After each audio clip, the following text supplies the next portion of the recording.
Oke teman-teman, terima kasih telah mengklik video ini. Karena di dalam video ini kita akan banyak belajar dan memahami apa yang ada dalam video ini. Anda sangat beruntung tentunya teman-teman. Sebelum masuk ke sana, saya perkenalkan diri dulu. Perkenalkan, nama saya Hans Rodin Jody Nenggolan dari Pendidikan Teknik Bangunan Reguler B Stambuk 2018 Universitas Negeri Medan. Oke, langsung saja kita masuk ke materi. Yang pertama, ilmu bahan bangunan. Materi kita di sinilah semen tentunya teman-teman ya. Nah, kita masuk ke pengertian semen. Semen berasal dari kata caementum, yang dimana bahan perekat yang mampu mempersatukan atau mengikat bahan-bahan pada menjadi satu kesatuan yang kokoh, atau produk yang mempunyai fungsi sebagai bahan perekat antara dua atau lebih bahan sehingga menjadi suatu bagian yang kompak, atau dalam bahasa luasnya adalah material plastis yang memberikan sifat terekat antara batu-batuan konstruksi gedung atau bangunan. Oke, langsung saja kita masuk teman-teman ke jenis-jenis semen. Jenis-jenis semen ada beberapa jenis sesuai dengan standar nasional Indonesia dan nomor yang tertera di layar kita teman-teman ya. Oke, yang pertama itu adalah semen Portland. Yang kedua adalah semen Portland Pozzola atau bisa disebut dengan PPC. Dan yang ketiga adalah semen Portland Ordinary. Dan yang keempat teman-teman semen Portland campuran. Yang kelima semen Masonry. Dan yang keenam semen Portland Composite. Oke, di berbagai macam jenis semen tadi ada beberapa hal yang harus kita ketahui tentang penyusutan dan kelembapan pada semen. Oke, langsung saja kita masuk ke penyusutannya. Ada 3 teman-teman penyusutan yang terjadi dalam semen. Di antaranya yang pertama karena penyusutan pengeringan, dan yang kedua penyusutan karena hidrasi, dan yang ketiga penyusutan karena karbonisasi. Oke, yang paling berpengaruh teman-teman pada pembukaan beton adalah penyusutan karena pengeringan. Penyusutan ini terjadi karena penguapan selama proses settingan dan hardening. Agar besaran kelembapannya dapat dijaga teman-teman, maka keretakan beton dapat dihindari. Penyusutan ini dipengaruhi juga karena kadar C3A yang terlalu tinggi teman-teman ya. Oke, langsung saja kita kelembapannya. Nah teman-teman sekalian, pada kelembapan semen, kelembapan ini timbul karena semen menyerap uap air dan CO2 dan dalam jumlah yang cukup banyak tentunya teman-teman, sehingga terjadi penggumpalan. Maka semen yang mengumpal kualitasnya akan menurun tentunya kan, karena bertambahnya loss on ignition atau LOI disingkat, dan menurunkan spesifikasi gravity sehingga kekuatan semen menurun. Waktu pengikatnya dan pengerasannya semakin lama tentunya, dan terjadilah hilang fajar. Oke, pada LOI dipersyaratkan untuk mencegah adanya mineral-mineral yang terurai pada saat pemijaran, di mana proses ini menimbulkan kerusakan pada batu setelah beberapa tahun kemudian. Berarti setelah terjadi konstruksi tersebut, maka pengaruhnya bukan saat itu, tapi setelah beberapa tahun kemudian. Oke. Nah, masuk kita ke pembuatan semen teman-teman ya. Ini adalah hal yang penting. Hal yang sangat penting. Yang pertama itu penggalian. Terdapat 2 jenis material yang yang penting bagi produksi semen.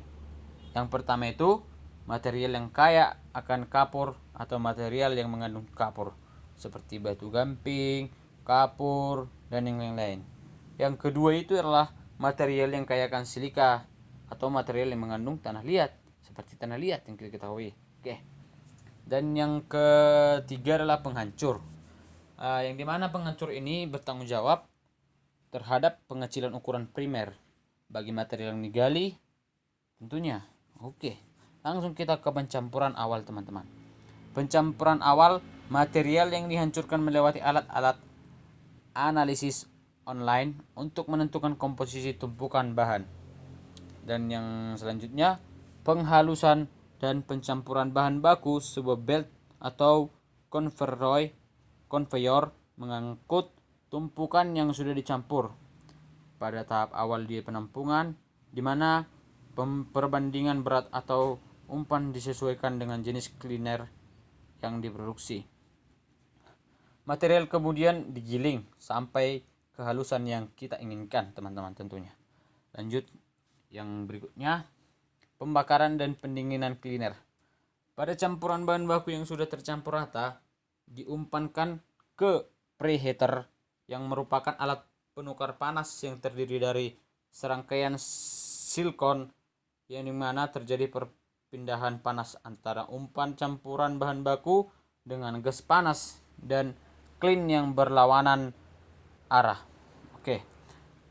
Pada klasifikasi parsial terjadi preheater itu dan berlanjutan dalam clean, di mana bahan baku berubah menjadi agak cair dengan sifat seperti semen.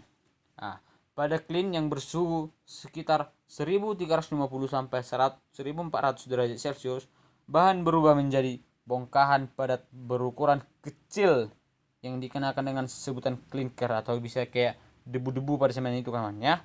Kemudian itu dialirkan ke pendinginan clinker yang dimana udara pendingin akan menurunkan suhu clinker sehingga mencapai 100 derajat Celcius. Oke, dan selanjutnya teman-teman, dan ini yang terakhir adalah tahap akhir penghalusan. Oke, dari silo clinker dipindahkan ke penampungan clinker dengan dilewatkannya timbangan pengumpan yang dimana akan mengatur perbandingan aliran bahan terhadap bahan-bahan aditif.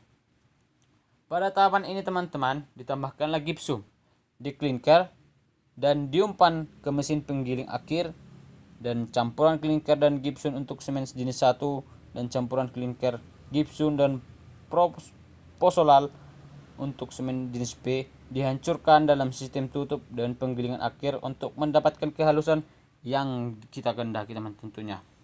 Dan kemudian semen dialirkan dengan pipa menuju silo semen, maka terbentuklah butiran-butiran semen yang seperti kita ketahui dan sering kita pakai. Oke teman-teman, saya rasa sekian dulu hasil atau yang kita ketahui tentang semen. Di situ ada kita lihat teman-teman sekalian soal-soal latihan supaya kita teman-teman. Di situ ada soal-soal latihan untuk kita teman-teman yang telah melihat video ini. Semoga di materi yang saya sampaikan teman-teman sekalian dapat melatih di soal yang saya berikan. Semoga teman-teman berhasil memberikan jawaban terbaik pada soal latihan saya, dan semoga itu menjadi tahapan atau melatih diri kita sendiri. Oke, terima kasih, sampailah ke ujung video ini teman-teman.